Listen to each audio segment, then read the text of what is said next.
সুন্নি আলেমরা বলে আমাদের দল সঠিক, তোমরা আমাদের দলে আসো। হানাফি আলেমরা বলে আমাদের দল সঠিক, তোমরা আমাদের দলে আসো। আহলে হাদিসের আলেমরা বলে আমাদের দল সঠিক, তোমরা আমাদের দলে আসো। চরমনাই বলে আমাদের দল সঠিক, তোমরা আমাদের দলে আসো। জামাত বলে আমাদের দল সঠিক, তোমরা আমাদের দলে আসো। এত এত দলের মধ্যে কোন দলটি সঠিক? সাধারণ মানুষ কিভাবে সঠিক পথের দেখা পাবে? সাধারণ মানুষ কিভাবে সঠিক দলের সন্ধান পাবে? কেন ইসলামে এত দলাদলি? ইসলামের দলাদলি ও বিচ্ছিন্নতার কারণগুলো কি? এই সমস্যার সমাধান করে কিভাবে মুসলিম ঐক্য প্রতিষ্ঠা করা সম্ভব হবে? এমন গুরুত্বপূর্ণ প্রশ্নগুলোকে সামনে রেখেই আজকের তাফসির এগিয়ে যাবে। ধৈর্য ধরে সম্পূর্ণ ভিডিওটি দেখুন। আউযু বিল্লাহি মিনাশ শাইতানির রাজিম। বিসমিল্লাহির রহমানির রহিম। মহাগ্রন্থ আল কোরআনের ধারাবাহিক তাফসিরে আজকে ইনশাআল্লাহ আমরা পবিত্র কোরআনের সূরা আল ইমরানের 19 নম্বর আয়াত নিয়ে আলোচনা করব। এই আয়াতে মহান আল্লাহ রাব্বুল আলামিন বলেন, ইন্নাদ দীনা ইনদাল্লাহিল ইসলাম ওয়া মা ইখতালাফাল্লাযীনা উতুল কিতাব ইল্লা মিন বাদি মা জাআহুমুল ইলমু বাগিয়ান বাইনাহুম ওয়া মা ইয়াকফুরু বিআয়াতিল্লাহি ফা ইন্নাল্লাহা শারিউল হিসাব। নিঃসন্দেহে মানুষের জীবন বিধান হিসেবে আল্লাহ তাআলার কাছে ইসলামই একমাত্র গ্রহণযোগ্য জীবন ব্যবস্থা।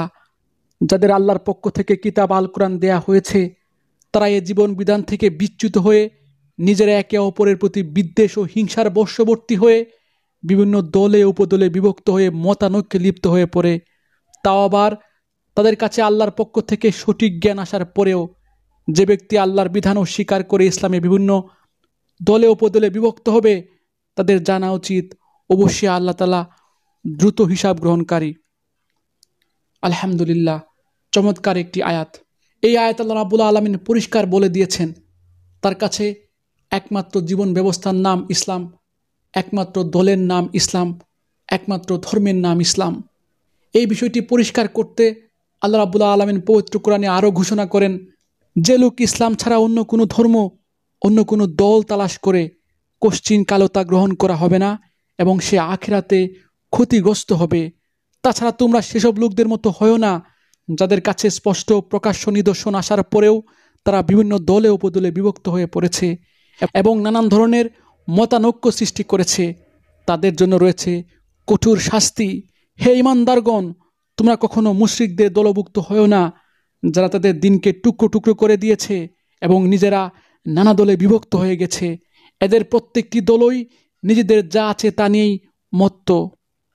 আল্লাহ রাব্বুল আলামিনের এই কথাগুলো থেকে আমরা পরিষ্কার বুঝতে পারছি এক আল্লাহ, এক নবী, এক আসমানি গ্রন্থ আল কোরআনের পৃষ্ঠপোষকতায় গঠিত ইসলামী সমাজ ব্যবস্থায়, ইসলামী জীবন ব্যবস্থায় বিচ্ছিন্নতা, দলাদলি, মতবিরোধ সম্পূর্ণ নিষিদ্ধ।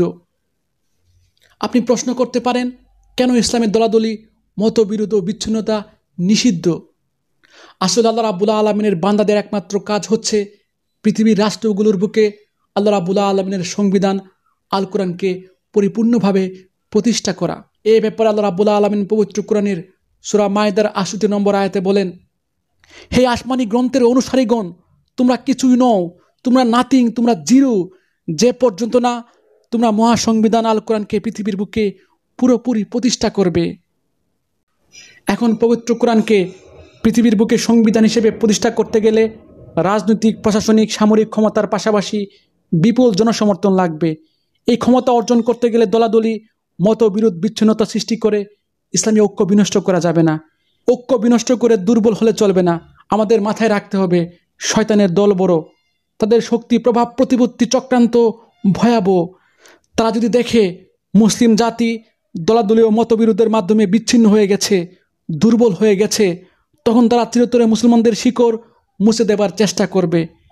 এ বিষয়ে মুসলমানদের সাবধান করতে আল্লাহ রাব্বুল আলামিন পবিত্র কোরআনের সূরা আনফালে ৪৬ নম্বর আয়াতে বলেন, আর তোমরা আল্লাহ তাআলার নির্দেশ মান্য করো এবং তার রাসূলেরও। তাছাড়া তোমরা পরস্পর বিবাদে লিপ্ত হও না। যদি বিবাদে লিপ্ত হও তবে তোমরা কাপুরুষ হয়ে পড়বে এবং তোমাদের ক্ষমতা ধ্বংস হয়ে যাবে। আর তোমরা ধৈর্য ধারণ করো, নিশ্চয়ই আল্লাহ তাআলা রয়েছেন ধৈর্যশীলদের সাথে। হে মুসলিম জাতি, তোমাদের চোখে কি আল্লাহ রাব্বুল আলামিনের এই সাবধান বাণী পড়ে না? কেন তুমি আল্লাহ রাব্বুল আলামিনের ঐক্যের বাণী পরিত্যাগ করে শত শত দলে শত শত মতানৈক্যে লিপ্ত হয়ে পৃথিবীর দুর্বল জাতিতে পরিণত হয়েছ। তোমরা তো সহজ সরল মানুষগুলোকে সুন্নি বানাচ্ছ, শিয়া বানাচ্ছ, আহলে হাদিস বানাচ্ছ, আট্রসি বানাচ্ছ, চরমনাই বানাচ্ছ, হানাফি বানাচ্ছ, জামাত বানাচ্ছ, তাবলিকি বানাচ্ছ। তোমরা শুধু নিজেদের দলই বড় করছো, পক্ষান্তর ইসলামকে ছোট করছো। তোমরা কাউকে মুসলিম বানাচ্ছ না, তোমাদের কারো দল আজ ইসলাম নয়, তোমরা শুধু নিজেদের দলকেই ভারী করছো। অথচ তোমাদের মূল দায়িত্ব ছিল ওই কথায় ঐক্যবদ্ধ হওয়া, যেই কালিমা পড়বে সেই আমার কলিজার ভাই। ভাইয়ের সাথে ইসলামী মৌলিক গ্রন্থ আল কোরআন নিয়ে আলোচনা হবে, গবেষণা হবে, মত বিনিময় হবে, পরামর্শ হবে, পাঠচক্র হবে, কিন্তু দলাদলীয় বিচ্ছিন্নতা হবে না। মুসলিম ভ্রাতৃত্ব নষ্ট হয় এমন কোনো বিতর্কিত মাসলা নিয়ে অতি বাড়াবাড়ি করে মুসলিম ঐক্য বিনষ্ট করা শয়তানের কাজ। এই কাজটির প্রধান আসামি হলো কিছু স্বার্থপর আলেম ওলামা। আলেম ওলামাদের মাধ্যমে দল তৈরি হয়, সাধারণ মানুষ দল তৈরি করতে পারে না। ইসলামী সকল দলের নেতৃত্ব দিচ্ছেন আলেমরা।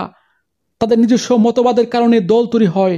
এই দলের নেতা এবং অনুসারীরা মনে করে আমি এবং আমার দলের লোকেরাই শ্রেষ্ঠ, আমি এবং আমার দলের লোকেরা ইসলাম সবচেয়ে ভালো বুঝে, সবচেয়ে বেশি বুঝে, আমি এবং আমার দলের লোকেরাই ঠিক, অন্যরা ভুল। এই হিংসা এবং বিদ্বেষের মানসিকতাকেই আল্লাহ রাব্বুল আলামিন আমাদের আলোচ্য আয়াতে মুসলিম ঐক্য বিনষ্টের জন্য, মুসলিমদের মধ্যে দলাদলির জন্য দায়ী করেছেন। এখন প্রশ্ন হলো, এই সমস্যার সমাধান কি? আমরা কিভাবে মুসলিম ঐক্য পুনরায় প্রতিষ্ঠা করতে পারি? ইসলামী ঐক্য প্রতিষ্ঠা করার জন্য, মুসলিম ঐক্য প্রতিষ্ঠা করার জন্য আমাদেরকে প্রথমেই আল কোরআনে ফিরে আসতে হবে। আমাদের আলোচ্য আয়াতে আল্লাহ রাব্বুল আলামিন সরাসরি বলে দিয়েছেন, জ্ঞানের ভান্ডার আল কোরআন আসার পর মতবিরোধ এবং বিচ্ছিন্নতা চলবে না, দলাদলি চলবে না। এই বিষয়ে আল্লাহ রাব্বুল আলামিন পবিত্র কোরআনে আর ঘোষণা করেন, হে মানব জাতি, তোমরা আল্লাহর রচিত আল কোরআনকে দৃঢ়ভাবে ধারণ করো, পরস্পর বিচ্ছিন্ন হও না। আর আমি তোমাদের ওপর যে আল কোরআন নাজিল করেছি, এতে প্রতিটি বিষয়ের সুস্পষ্ট বর্ণনা রয়েছে, আরও রয়েছে হিদায়াত, রহমত, মুসলিমদের জন্য সুসংবাদ। এই গ্রন্থে আমি কোনো কিছুই বাদ দেইনি। আল্লাহ রাব্বুল আলামিনের এই কথাগুলো থেকে আমরা পরিষ্কার বুঝতে পারছি, কোরআনে যা আছে, যেভাবে আছে আমরা সেভাবেই নির্দ্বিধায় মানব। আল্লাহর কথার উপর নিজস্ব কোনো মতবাদ দেব না। আল্লাহ রাব্বুল আলামিনের কথা, তার কোরআনে বর্ণিত আদেশগুলোর বিরুদ্ধে অন্য কারো কথা, অন্য কারো মতবাদ আমরা মানব না, সেটি যেই বলুক, যে গ্রন্থই বলুক না কেন। তবে হ্যাঁ, কোরআনের কোনো বিষয় যদি আমরা বুঝতে না পারি, কোনো বিষয় বুঝতে যদি আমাদের সমস্যা হয়, সেক্ষেত্রে আপনি আল্লাহর নবী কী বলেছেন সেটি হাদিসে দেখতে পারেন। বিভিন্ন দার্শনিক, বিজ্ঞানী, বড় বড় আলেম ওলামা বা মুফাসসিররা এই আয়াতটি সম্পর্কে কি বলেছেন সেটি আপনি দেখতে পারেন। এই বিষয়টির স্বীকৃতি দিয়ে আল্লাহ রাব্বুল আলামিন পবিত্র কোরআনের সূরা নাহলে 43 নম্বর আয়াতে বলেন, তোমরা জ্ঞানীদেরকে জিজ্ঞাসা করতে পারো যদি তোমাদের কোনো বিষয়ে জ্ঞান না থাকে, জানা না থাকে। আবার জ্ঞানীদের কাছ থেকে, কোনো ইসলামিক স্কলারদের কাছ থেকে কোনো একটি জ্ঞান অর্জন করার ক্ষেত্রে তাদের নামে কোনো দল তৈরি করা যাবে না। কোরআন ছাড়া কোনো গ্রন্থ বা কোনো ব্যক্তিকে অন্ধ অনুসরণ করা যাবে না, বরং মধ্যপন্থা অবলম্বন করতে হবে। বিষয়টি পরিষ্কার করতে আল্লাহ রাব্বুল আলামিন পবিত্র কোরআনের সূরা জুমার 18 নম্বর আয়াতে বলেন, যারা মনোযোগ সহকারে সব কথা শুনে অতঃপর যা উত্তম তারা অনুসরণ করে, তাদেরকে আল্লাহ রাব্বুল আলামিন সৎ পথ প্রদর্শন করবেন এবং তারা হচ্ছে বুদ্ধিমান। আল্লাহ রাব্বুল আলামিনের এই আয়াতটি আমি এভাবে বুঝি এবং বাস্তবায়িত করি। আমি যখন কোনো একটি বিষয়ে না বুঝি, তবে বিভিন্ন স্কলারদের এই বিষয়ে মতামত দেখি, তারপর যার মতামত আমার ভালো লাগে, বেশি যৌক্তিক মনে হয়, তা গ্রহণ করি। তবে যাদের মতামত আমার ভালো লাগেনি, তাদেরকে ঘৃণা করি না, তাদেরকে আমি ভালোবাসি। আবার যার মতামত আমার ভালো লাগে, তার নামে কোনো দল তৈরি করি না, বা তার দলেও আমি জয়েন করি না। কারণ আমার দল একটাই, সেটি হচ্ছে ইসলাম। আমার ধর্ম একটাই, সেটি হচ্ছে ইসলাম। এই মানসিকতা ধারণ করার ফলে সমস্ত ইসলামিক স্কলাররা আমার এবং আমি সবার। এমন উদার মানসিকতা যদি আমরা সকল মুসলিম স্কলাররা ধারণ করি, পালন করি, তাহলে ইনশাল্লাহ অবশ্যই মুসলিম ঐক্য কখনো বিনষ্ট হবে না এবং মুসলিম জাতি পৃথিবীর বুকে পুনরায় ঐক্যবদ্ধ, সুশৃঙ্খল এবং শক্তিশালী জাতি হিসেবে পৃথিবীর বুকে আবির্ভূত হবে এবং পৃথিবীর বুকে আল্লাহর সংবিধান ঐক্যবদ্ধভাবে সম্পূর্ণ পৃথিবীতে বাস্তবায়িত করতে সফল হবে। যাই হোক, আজকে এখানে শেষ করছি। আমার এই আলোচনায় কোনো ভুল হলে শুধরে দিবেন, কমেন্ট করে আপনার মূল্যবান মতামত জানাবেন। শেয়ার করে সমস্ত মানুষকে আজকের আলোচনাটি শোনার দেখার সুযোগ করে দেবেন। ধন্যবাদ।